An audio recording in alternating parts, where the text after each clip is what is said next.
So anyway, sorry for the cut. Ang punto ko dito, lahat ng proseso ng latag, by the end of the day, always remember ABC again. Ano ibig sabihin ABC? Always be closing. Wag na wag mo paalisin yung invite mo na hindi mo naku-close deal. Yes or no lang talaga. Pag or, pilitin mo, alam mo bakit. Hanapin mo yung selling point. Okay? And then, give her the confidence na tutulungan mo talaga siya. Natutulungan mo siya, matuto siya dito, na negosyo na to, matutulungan kayo sa team. And, pag no naman, hindi mo maalis at least, umalis yung hindi ka pending.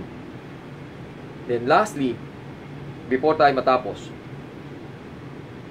pag nag-yes sa'yo yan, for sure naman 90% wala siyang on the spot na ganun karaming pera. So next thing you need to do is follow up. Itong follow up, napaka-importante yan. Yung follow up kasi kailangan interesado pa rin siya. So what you need to do, pag alis niya, you have to send her a message, send her a link, send her the products, send her all the information about the company. Okay? Kasi nangako naman siya, wala siya sasabihan. Wala naman siya sasabihan. So nga lang, you have to feed her the excitement. Every single day, nagbibigay assignment, oh grabe, ganito na nangyari sa atin, ganito na nangyari sa atin, ganito na nangyari sa atin.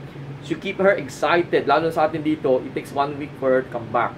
Every single day, nagko-communicate kayo, oh, kumusta na? Kumusta na? Grabe, oh, may nagpingin na naman kanina. Keep her excited about business. Excited. Excitement kasi ang bentahan niya. Now, if in case she will be called to the bank or loan, whatever, samahan mo, until matapos, until everything is settled, pagdating, o ito yung magiging training module natin, ito yung magiging gagawin natin. Now, bear in mind, wag na wag mong papatraining hanggang di pa yan member. Ulitin ko, walang training pang hindi pa member. Bakit? Kailangan maging privilege ang pagiging membership ka. Ay, upo siya. Ay, sorry. Members lang eh. So, mapipilitan siya na mag-member. Although, pwede mo invite. Pero pag nandun na, sorry, sabi ng management, kailangan member to. So, mapipiga siya ngayon. Aba, okay Punta na may initiative na parang urong-sulong. Yes. Pero, kailangan pala ano point? The value of being member, nararamdaman niya. Benefit of being member, nararamdaman niya na So, she will make a way. Gagawa na ng way yan. Dami palang benepisyo ng member, no? Sige, gagawa ng paraan. Gagawa ng paraan.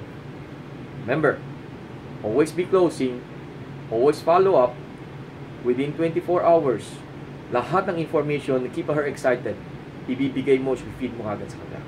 So with that, you are almost there. Okay? Marami pa tayong matututunan, marami pa tayong gagawin. Okay? So, please, sundin mo lang ang system ni Uno. Hindi ka magkakamali. Payaman tayo lahat. So, see you. Bye-bye.